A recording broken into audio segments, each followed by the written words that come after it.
Hello, നമുക്കിന്നൊരു quilling paper craft ചെയ്താലോ? പണ്ടൊക്കെ നമ്മുടെ പെൺകുട്ടികൾ ക്വില്ലിംഗ് പേപ്പറൊക്കെ വാങ്ങിയിട്ട് നല്ല നല്ല കമ്മലുകളും മാലകളും ഒക്കെ സ്വയം ഉണ്ടാക്കി അണിയുമായിരുന്നു അല്ലേ? അന്ത ട്രെൻഡൊക്കെ അതല്ലേ. ഇപ്പോൾ ഒട്ടുമിക്ക കടകളിലും ചോദിച്ചാൽ ഈ ക്വില്ലിംഗ് പേപ്പറൊന്നും കിട്ടാറില്ല. പിന്നെ ഓൺലൈനായിട്ടോ മറ്റുമൊക്കെ വാങ്ങുകയൊക്കെ ചെയ്യണം. ഇപ്പം ഞാൻ ഇവിടെ യൂസ് ചെയ്യുന്നത് നമ്മുടെ സാധാരണ കളർ പേപ്പറാണ്. അത് ക്വില്ലിംഗ് പേപ്പർ പോലെ കട്ടൊക്കെ ചെയ്തിട്ട് നമുക്കൊരു ആർട്ടങ്ങ് ചെയ്താലോ? ഇത് ചെയ്യാൻ വേണ്ടി നമുക്ക് വേണ്ടത് കുറച്ച് കളർ പേപ്പേഴ്സ്, പിന്നെ പെൻസില്, റബ്ബർ, സ്കെയില്, ഗമ്മ്, കത്രിക, പിന്നെ റീഫില്ലർ. ഈ റീഫില്ലറിൻ്റെ ഉപയോഗം എന്ന് വെച്ചാൽ നമുക്ക് പേപ്പർ റോൾ ചെയ്യാൻ വേണ്ടിയാണ്. ഓക്കെ, ഇനി നമുക്ക് വരച്ചു തുടങ്ങാം. അപ്പം നമ്മളിവിടെ ആദ്യം വരയ്ക്കാൻ പോകുന്നത് ബട്ടർഫ്ലൈനെയാണ്, പറന്ന് വരുന്നൊരു ബട്ടർഫ്ലൈ. അതിനുശേഷം നമ്മൾ ഫ്ലവേഴ്സൊക്കെ വരച്ചൊന്ന് സെറ്റാക്കും. വരയ്ക്കുമ്പോൾ ലൈറ്റായിട്ട് വരച്ചെടുക്കാനായിട്ട് ശ്രദ്ധിക്കുക. അതായത് ഈ ക്വില്ലിംഗ് പേപ്പർ നമ്മൾ വരച്ച് വെച്ച് ഈ പിക്ചറിന് മീതെ ഗമ്മൊക്കെ അപ്ലൈ ചെയ്തൊന്ന് ഒട്ടിച്ചൊക്കെ ഒന്ന് വെക്കാവുന്നതാണ്.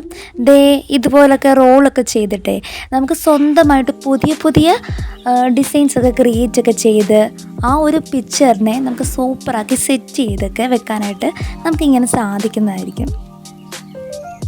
നമുക്ക് നമ്മുടെ കൈ തന്നെ ഉപയോഗിച്ച് കൈ ഇങ്ങനെ സപ്പോർട്ട് ചെയ്തിട്ട് തന്നെ നമുക്ക് പല തരത്തിലുള്ള ഡിസൈൻസ് ഇങ്ങനെ ക്രിയേറ്റ് ചെയ്യാനായിട്ട് സാധിക്കും. ഞാൻ കുറച്ച് എക്സാമ്പിൾസ് കാണിച്ചു തരാം.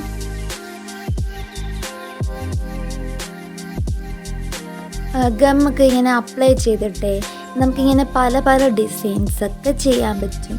ഇത് കുറച്ച് എക്സാമ്പിൾസ് മാത്രമാണ്. നിങ്ങളെ കൊണ്ടാവുന്ന പല പല ഡിസൈൻസ് സ്വന്തമായിട്ട് തന്നെ ക്രിയേറ്റ് ചെയ്യാനായിട്ട് ശ്രമിക്കുക.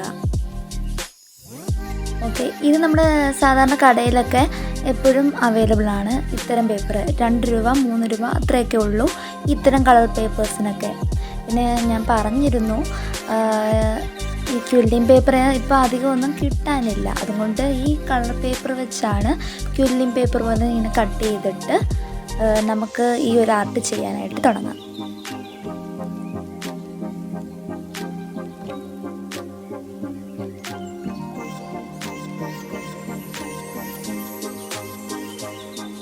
ഇപ്പം നമ്മുടെ ബട്ടർഫ്ലൈ ഏകദേശമൊക്കെ ഒന്ന് സെറ്റായി. ഇനിയും പൂക്കൾ, തണ്ട്, ഇല എന്നിവയൊക്കെ നമുക്കിതുപോലെ ചെയ്തെടുക്കേണ്ടതാണ്.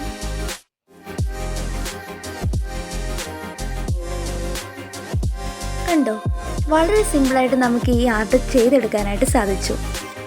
നമ്മുടെ ഈ ആർട്ടിൻ്റെ ഫൈനൽ ലുക്ക് നിങ്ങൾക്ക് ഇഷ്ടപ്പെട്ടെങ്കിൽ കമൻറ്റ് ചെയ്യുക. ഇഷ്ടമായെങ്കിൽ ലൈക്ക് ചെയ്യുക, ഷെയർ ചെയ്യുക, സബ്സ്ക്രൈബ് ചെയ്യുക. Thank you.